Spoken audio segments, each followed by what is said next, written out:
But the guys he sent to prison as part of the case, Cochise Collins and some others, somehow they got out of prison after 3-4 years. They had their cases overturned. The gang you're referring to didn't exist 7 months ago. The leadership of that started this new gang is coming from people that have been released from the penal institution. Meanwhile, John Burge had gotten himself famous in the Chicago paper for breaking the royal family, which was all over the newspapers. So by 79 or so, the royal family's back in action. Cochise Collins has gotten himself back on the street. I wouldn't be surprised if it's because they had been doing things for the Chicago outfit and, they used their network of lawyers, corrupt judges, or whatever to get them out early. Either way, the royal family got right back to dark side of the force activities. They were doing stuff all over the country. Some of them got caught down in Memphis, and to show you what type of guy Burge was, when he went down to the Shelby County Jail to get some of them, some Memphis police overheard him tell the Chicago prisoners, "Wait till we get back to the horror chamber," meaning back to where he was going to interrogate them in Chicago. Chicago Tribune, 1974, quotes police as having intelligence from informants and members of the royal family. They interrogated of over 20 homicides in 2 years, most of the victims being narcotics merchants or witnesses to stick-ups. Here's a wild story. There was an undertaker that saw him do something, someone who runs a funeral home. Police knew the royal family were going after witnesses, so they put guards around his place. I guess late at night, cops fell asleep. Royal family dug up a body from a cemetery and threw it through the undertaker's front window. Now, by this point, the royal family seems like they might have been getting H from the Chicago outfit, because they apparently set up shop in the Ickes projects on the south side. I think that the Al Rookins might have been doing stuff there too at that time. Either way, some dispute occurred, and took me over to meet the young brothers over at the Ickes, which was a large project in Chicago. And I went into the projects and kicked it with the cats, and sat in. First of all, when we got there, it was huge. First of all, it's huge projects, and when we walked in the building, there were no lights in the hall. We were on like the second or third floor.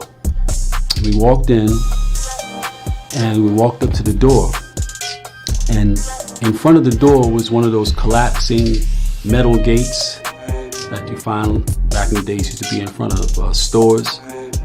And this gate, he took the gate and he pushed it back. This is on the outside in the hall in front of the door of the apartment. So I stopped and I looked and I said, what would keep somebody from closing this door, this gate, putting a lock on it, because you could lock it from the outside, and setting it on fire?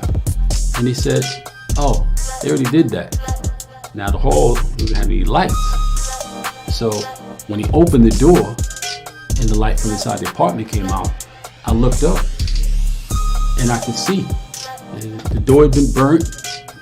There was char all over the door, the frame, on the ceiling. And I said, so what would prevent them from coming back? He said, oh, they're not coming back. I believed him. Roger Collins, Murray Hooper, and a guy named Pimp Powell snatched up 3 guys out of the Ickes, tied them up with a lead, dumped them in a viaduct right down the street from police headquarters. So now they're public enemy number 1 again. They're being sought for a triple M. They managed to take out a guy named Clarita Ladd on December 22nd, 1980 in a Southside shootout, which the paper referred to the victim as a disciple. So they're hot as a firecracker, and they decide to take advantage of an opportunity offered to them by their old friend Fat Bobby Cruz down in Arizona. Before we get into what happened in Arizona, Burge once again got people into custody, used his techniques. He liked to brag about having Cochise and others crawl on the floor and beg for mercy.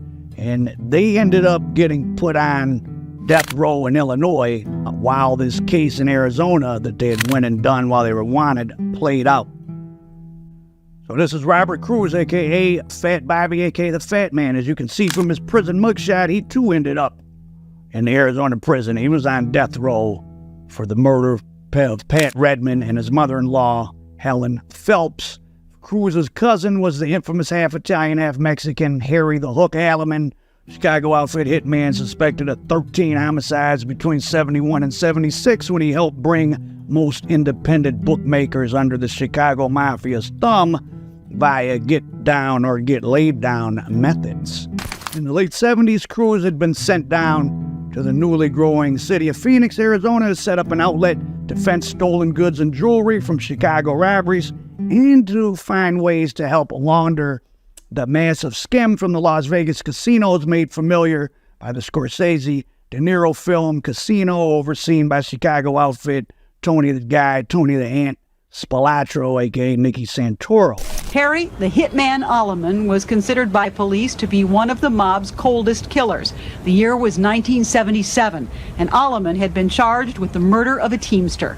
And Pat basically tells me, we're going to fix the case and you're going to do it. And I was afraid to tell him no. Several top Chicago mob leaders linked to skimming Las Vegas casinos in the late 1970s and early 80s. These activities were orchestrated by this man.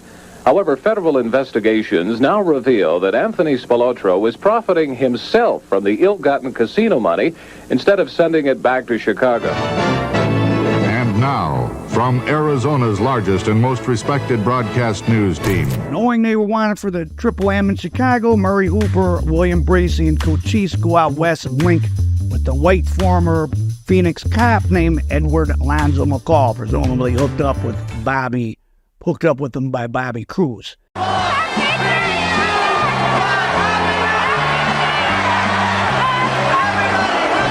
New Year's Eve going into 1981. An upper-middle-class family is settling in for a small home celebration.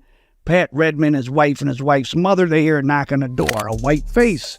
The former Phoenix cop, Edward McCall. They answer it. But suddenly, the royal family hitters, William Bracey and Hooper, force their way in behind them. They tie them all up, buck them. Pat Redmond, the mother-in-law, dies. The wife survives. Why this brutal crime? Well, Pat Redmond owned a printing company along with a partner, and Fat Bobby Cruz wanted to buy it so the Chicago outfit could launder Las Vegas skim money through it. A partner named Ron wanted to sell, but Pat Redmond didn't. Murray Hooper eventually confessed that Cruz gave him $10K to hunt alive Redmond and his family, and Hooper also implicated Cochise and Officer McCall. Because they felt if they used Afro-American offenders, they wouldn't be linked back to the mafia, which is who is really behind this, the mob in Chicago. Like I said, meanwhile, up in Illinois, the same thing is happening, and they end up on death row in Illinois. Now, Pat Redmond's business partner, Ron, was never charged, but his wife was. She went on trial 3 times before having charges dropped. Fat Bobby Cruz went on trial 5 times in Arizona. He kept getting it overturned and coming back. Spent 15 years on and off death row in Arizona. And in 1995, he finally was released after 15 years in the belly of the beast. But the 3 other guys, the white cop, Bracey, and Hooper, the 2 royal family, they stayed there. Why Ron was never charged, who knows? Someone testified that he told them that, quote, the blacks are coming to get us before the crime even happened.